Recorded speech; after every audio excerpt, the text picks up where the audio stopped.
less likely to tell you how well they can do something. So if you're coming from America, let me give you an example. In America, not very long ago, when I was there, let's say in the last 10 years, I read that the universities who were receiving Chinese students, now I know that this is a hot subject at the moment, that China is going to America and all of that, but just cast your mind back a few years, just for the sake of the example. And they had to have counselors who would teach, coach the Chinese students to be more, shall we say, confident, to be more willing to express the true level of whatever their particular talent was. Now, I know that if in the UK, if you behaved in the UK when you applied for a job, the same as if you behaved when applying for a job in America, you simply wouldn't get the job. In the UK, they would tend, if they were asked, well, these are the parameters that you'll be required to work within, these are the skills that we hope that you have, what's your viewpoint? Do you think that you could do this kind of work? Now, if it was in the UK, I'm going to say that in my experience, people would, the applicant would say yes, and his terminology would be think. Yes, I believe. In other words, there would still be an element there within his response of some humility. Now, call it prejudiced or biased, but when I was in America, I thought that compared to the way that things were in the UK, humility was a four-letter word. That was my little attempt at a joke, you see. So pause for your hysterical laughter. Because when you apply for a job in, say, America, you have to go in there and say, not only can you do the job, but you are probably, not even probably, you are the best for the job. And they had to teach Chinese students who would be much more humble and who would regard it as being extremely arrogant to suggest that they would be the best for the job. And so they wouldn't do that on an interview, and so they probably would fail because it would be regarded as no confidence. Now, when I went to America in 1992, I went to America, and I remember being in the bank and trying to set up something in the bank, and I had my grown daughter, who at the time was certainly late 20s. She got annoyed at me because I wasn't speaking loud enough. Can you see? So here's the comparison to taking your own culture as being set. That's the way it should be. And then viewing other people's cultures and the way that they are as being somehow lacking. Well, if you apply that to coming over to America, that's coming over from, say, America to the Philippines, even from the UK to the Philippines, coming from Germany. We had the example very recently where we had several videos of Alfred. Now, Alfred is German, so we've got that, and we've got our friend Tracy came over, was from Australia. So all of these different cultures are coming over here. They come over within a frame of reference of their own way of doing things, and they can get quite a shock, because things are not done here, even though all of the appearances are that everything's the same. You'll find that the average Filipino can actually understand much more of what you're saying, even though he may say that he doesn't understand English.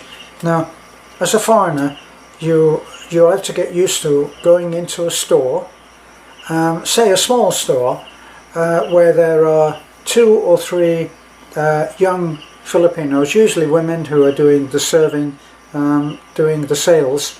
And like if you go into a drugstore, they will usually be young ladies. Certainly if you go into McDonald's or Jollibee or one of the fast food places, they're usually young women. And there you will come up against this intense shyness.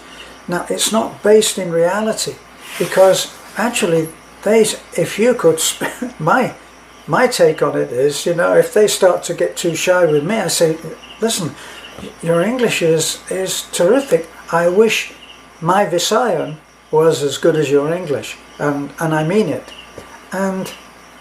But you'll need to get used to the fact that they almost don't want to serve you. Now, if that happened on your frame of reference of a foreigner, you would think, well, what's wrong with me? And there's nothing wrong with you. There's a hesitancy, a shyness, a lack of confidence in, say, the ability to speak English.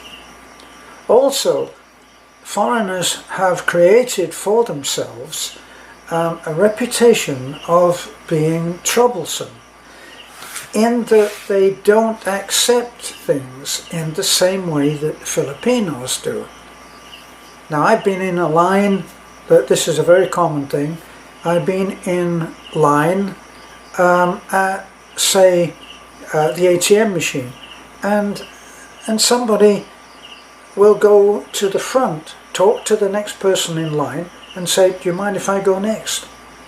Now, any foreigner is going to say, hold on a second, I'm in line too, and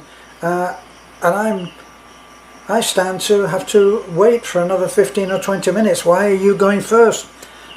And I've done that myself.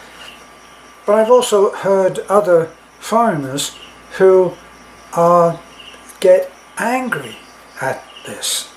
And so then there's a scene, and whoever has tried to go first will get extremely embarrassed and will walk away.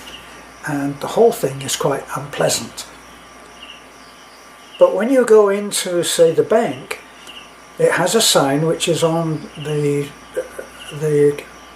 cashier's desk, and it says, not foreigners, it says retired people, let me see, older people, pregnant people, seniors they call them here. I'm searching for the particular way that they describe the elderly, and it is seniors, and it says seniors have priority.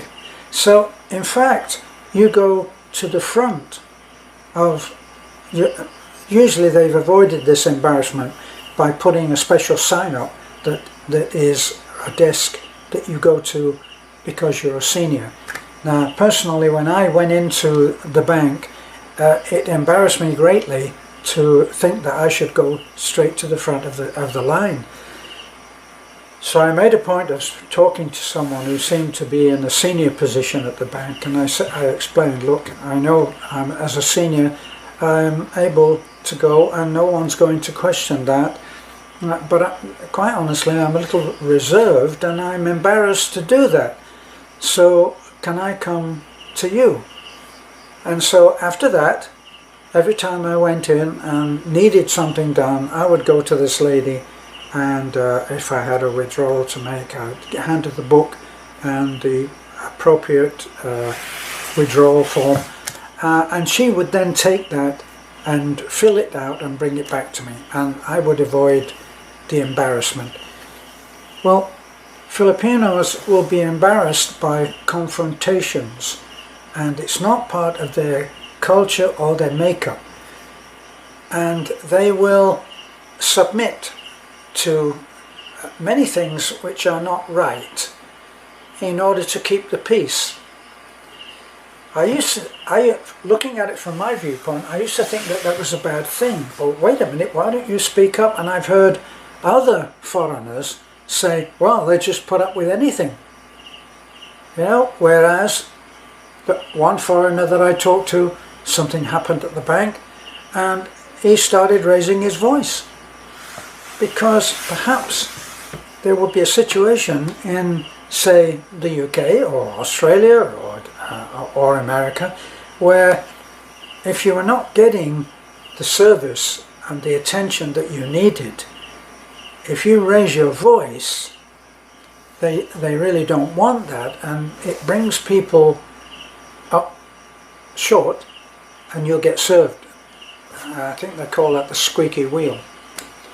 So you don't have that in this country, and they are very much different on that.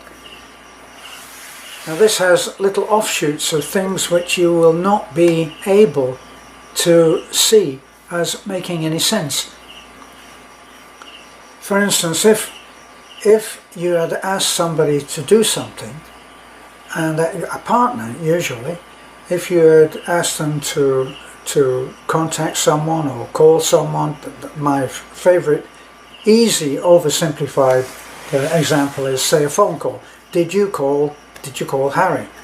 Or did you call the store? Now, if they've not done that, they'll be embarrassed because they haven't done that, and they will seek to avoid any unpleasantness, because, as I said, us foreigners have made for ourselves a reputation of being difficult. In other words, we're likely to say, well, what the heck, why didn't you call?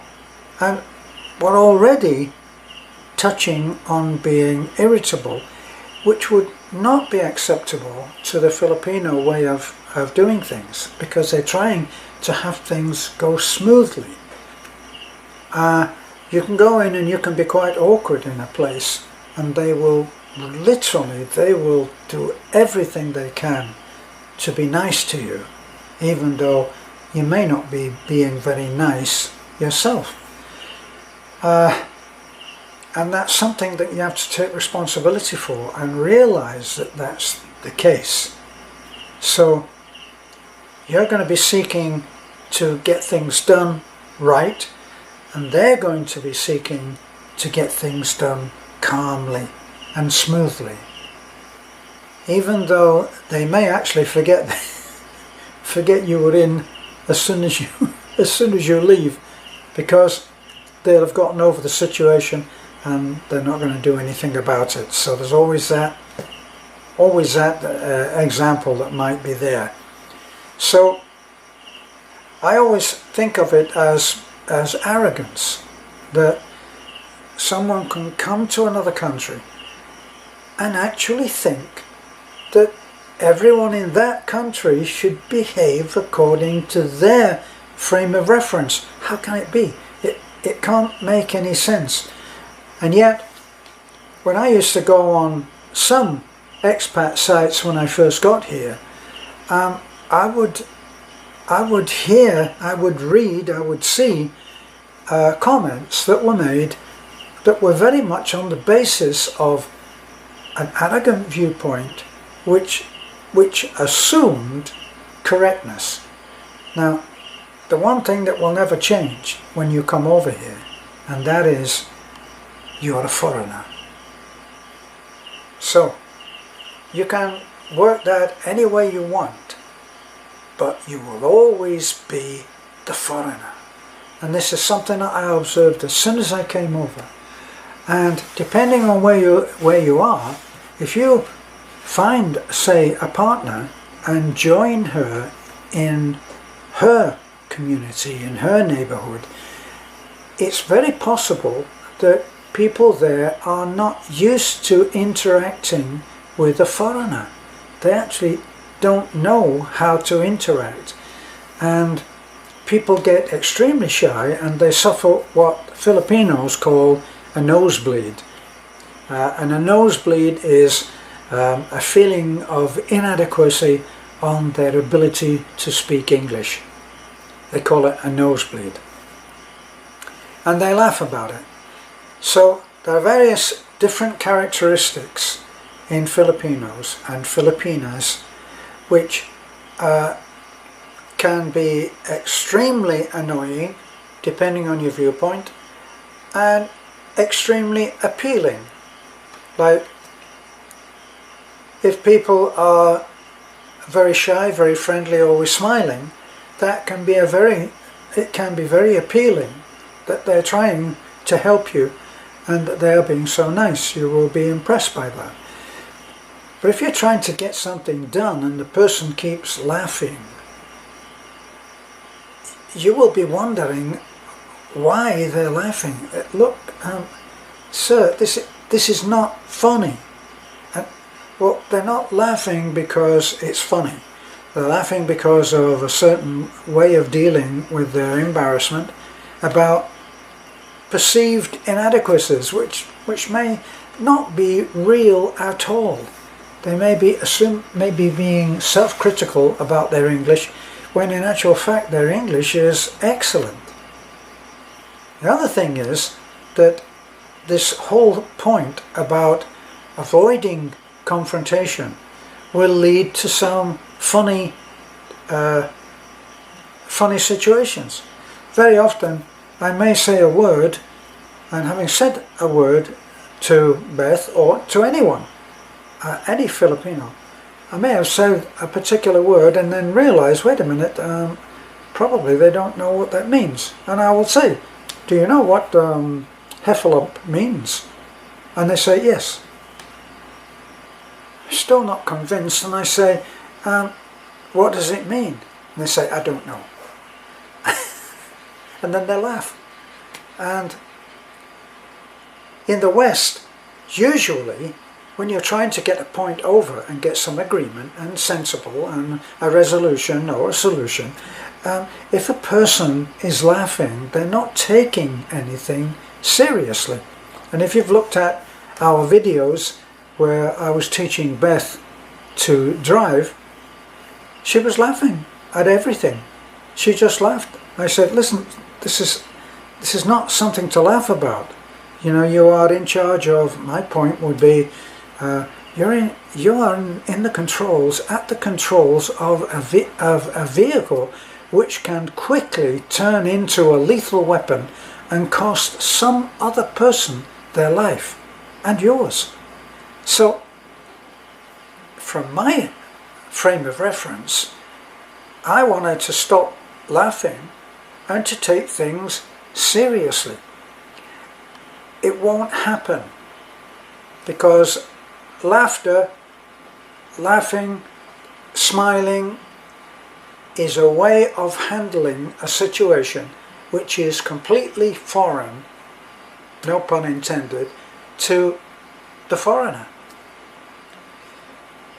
These are all things that you have to learn to cope with in order to understand what is happening. And you have to be here to do that, and I've probably gone on too long already. Beth always complains if I'm waffling on as I do, and giving her a ton of editing to do. So I'll quit now. You need to look at the idea that when you come over here, you have a lot to learn, and you're going to have to assume for a fair period of time that you're getting everything wrong.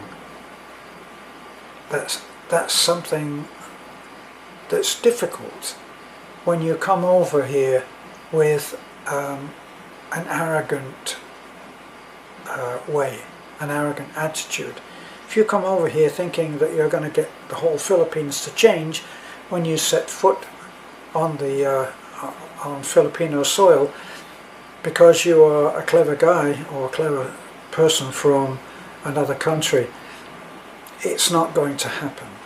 And maybe there's a certain, well, not maybe, there's a certain hard-headedness which is there to stop that happening, where there's a ridging up of not wanting to be changed, even though that change may be to the benefit of the person that you're trying to do. You might be very good at doing something and try to show another person how to do it. And if that person is already proficient in his own way at doing that particular skill, he won't want to change just for you. Maybe over time, but thinking that you can come in and just logically say, listen, if you do it this way or that way and hold it up that way and the angle of the dangle, and it's not going to happen. Okay, thanks for looking in, and bye for now.